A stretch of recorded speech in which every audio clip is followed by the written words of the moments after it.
Dans les deux premières vidéos de ce chapitre sur la réponse en fréquence, nous avons vu que la simple substitution de S par J-oméga s'applique pour tous les systèmes et permet de déterminer rapidement le rapport d'amplitude et le déphasage. Dans cette troisième vidéo du chapitre numéro 9, nous allons examiner quelques exemples de cette technique et constater son importance pour étudier la stabilité des systèmes et pour la spécification des paramètres des régulateurs. Comme premier exemple, nous considérons deux réservoirs parfaitement agités de volume constant de 1 mètre cube chacun. Entre les deux réservoirs, il y a une conduite qui occasionne un délai de transport. Le débit F à travers le système est constant et est égal à 0,01 mètre cube par seconde. Le fluide a une densité de 1000 kg par mètre cube et sa capacité calorifique est égale à 4,0 kJ par kg par degré Celsius. En régime stationnaire, un élément chauffant ajoute 2400 kJ par seconde au fluide dans le premier réservoir, de sorte que pour une température d'entrée T0 de 20 degrés Celsius, la température de sortie T1 du premier réservoir est égale à 80 degrés Celsius, ainsi que les températures T2 et T3. Le volume V2 de la conduite entre les deux réservoirs est de 0,1 mètre cube. Dans un premier temps, on désire trouver la fonction de transfert reliant la température du fluide à la sortie T3 aux variables d'entrée T0 et Q. Dans un deuxième temps, si ce système est soumis à une entrée sinusoïdale depuis une longue période, soit T0 est égal à 20 plus 5 fois le sinus de 0,0444 fois le temps, degrés Celsius, on désire calculer la variation de la température à la sortie du deuxième réservoir en fonction du temps. On peut subdiviser ce procédé en trois systèmes en série. Le premier réservoir, la conduite entre les deux réservoirs et le deuxième réservoir. Nous allons maintenant effectuer un bilan d'énergie sur chacun de ces systèmes. Pour le premier réservoir, le bilan d'énergie est identique à celui effectué au chapitre 3. Nous avons l'énergie qui rentre moins l'énergie qui sort doit être égale à l'accumulation d'énergie dans le réservoir. En termes d'équation, ceci donne la chaleur ajoutée Q plus la chaleur latente du débit d'entrée, soit le débit fois la masse volumique, fois la capacité calorifique, fois la différence entre la température d'entrée et la température de référence. On soustrait ensuite la chaleur latente du débit de sortie, soit le débit fois la masse volumique, fois la capacité calorifique, fois la différence entre la température de sortie et la température de référence. L'écart entre les deux ajouts d'énergie et le retrait d'énergie doit être égal à l'accumulation d'énergie, soit ρ CPV fois la dérivée de la température T1 dans le réservoir en fonction du temps. Pour la conduite entre les deux réservoirs, la température de sortie T2 est simplement égale à la température T1 évaluée au temps T moins le temps de séjour du fluide dans la conduite, c'est-à-dire le temps T moins θ. En termes d'équation, nous avons T de 2 de T est égal à T1 de T moins θ. Pour le deuxième réservoir, nous avons essentiellement le même bilan d'énergie que pour le premier réservoir, sauf qu'il n'y a pas d'élément chauffant. Ainsi, l'équation du bilan d'énergie est égale à F ρ Cp fois la différence entre la température d'entrée T2 et la température de référence Tr. Moins F ρ Cp fois la différence entre la température de sortie T3 et la température de référence. Le terme d'accumulation est égal à ρ CPV fois la dérivée de T3 par rapport au temps. En définissant ces équations en variables de déviation et en prenant les transformées de la place, nous obtenons les fonctions de transfert des trois parties du procédé.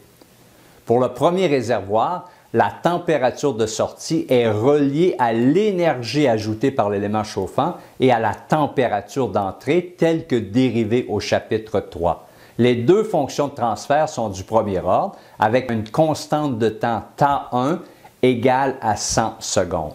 Les gains sont respectivement de 1 et de 1 sur F rho Cp pour la température d'entrée et l'énergie ajoutée respectivement. Pour la conduite entre les deux réservoirs, la fonction de transfert du retard pur reliant T2 à T1 est simplement égale à l'exponentielle de moins θS. Pour le deuxième réservoir, la température de sortie est reliée à la température d'entrée. La fonction de transfert est du premier ordre avec une constante de temps τ2 égale à 100 secondes. Le gain est unitaire, ce qui est logique puisque la température de sortie doit égaler la température d'entrée en régime stationnaire.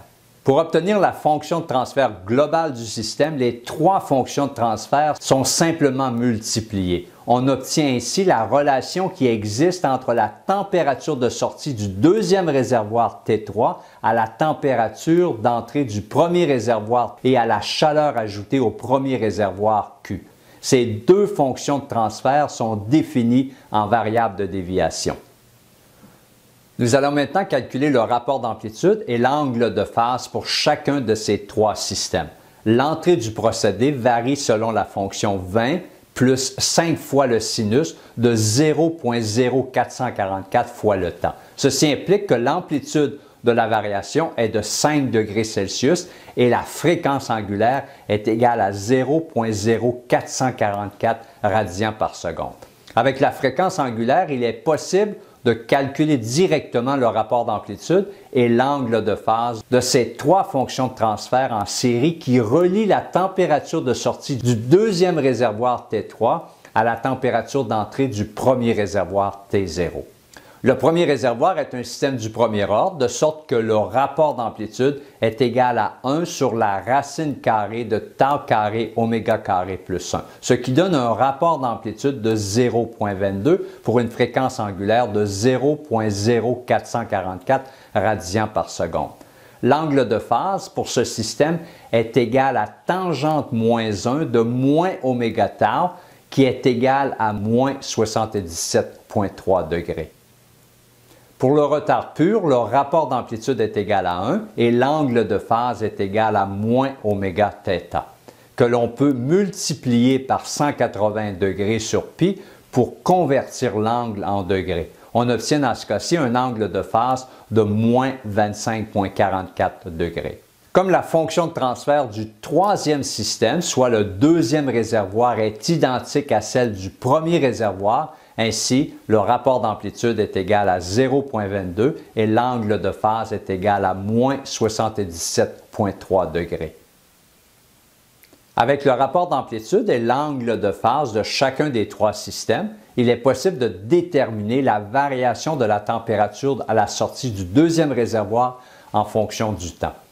Le signal d'entrée en variable de déviation est égal à 5 fois le sinus de 0,0444t. Le signal de sortie du premier réservoir, avec un rapport d'amplitude de 0,22 et un angle de phase de moins 77,3 degrés ou moins 1,35 radians, devient égal à 1,1 sinus de 0,0444t moins 1,35. En passant ensuite par la conduite, l'amplitude ne change pas, mais un déphasage additionnel de 25,4 degrés ou de 0,44 radians se produit pour obtenir 1,1 sinus de 0,0444t moins 1,79.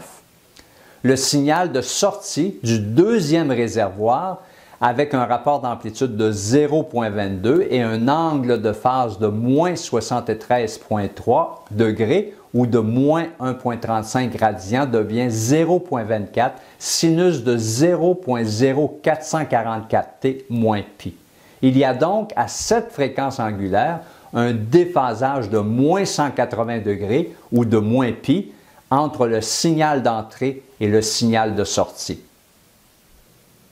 Ce système sera maintenant contrôlé par un régulateur proportionnel seulement. On ajoute un capteur pour mesurer la température T3, un comparateur pour calculer l'erreur et un contrôleur pour manipuler la vanne de vapeur associée à l'élément chauffant pour ainsi contrôler l'ajout d'énergie dans le premier réservoir dans l'espoir de contrecarrer les perturbations. Le schéma bloc de ce procédé est représenté sur la figure suivante. Il est important de rappeler que l'on débute toujours par le modèle du procédé avec ses deux entrées, soit la température de l'alimentation comme perturbation et l'énergie ajoutée dans le réservoir comme variable manipulée. On substitue dans le schéma bloc les valeurs des constantes de temps, du retard pur et des gains, comme déterminé sur les diapositives précédentes pour une perturbation donnée par 5 fois sinus de 0.0444T, la sortie du procédé et du capteur sont 0.24 sinus de 0.0444T moins pi, qui devient l'entrée du comparateur. On peut donc calculer l'erreur qui devient 0.24 sinus de 0.0444T, c'est-à-dire qu'à cette fréquence angulaire, la sortie du régulateur est en phase avec la perturbation. Cette rétroaction mène à une situation étrange. L'ajout d'énergie dans le premier réservoir via le régulateur est maximum lorsque la perturbation est à son maximum. De plus, l'ajout d'énergie sera aussi à son minimum lorsque la perturbation sera à son minimum. C'est l'action opposée de ce que le régulateur devrait apporter. Ceci est causé par le déphasage à cette fréquence particulière qui a été choisi spécialement pour démontrer ce phénomène.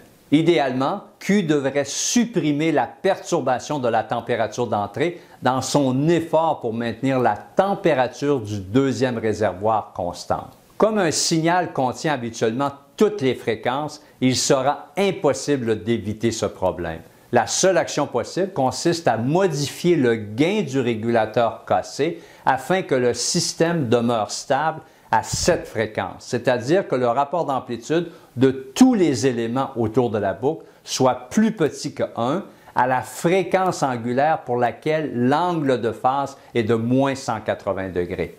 Ceci est la base de la méthode de réglage des régulateurs par la réponse en fréquence qui sera couverte au prochain chapitre.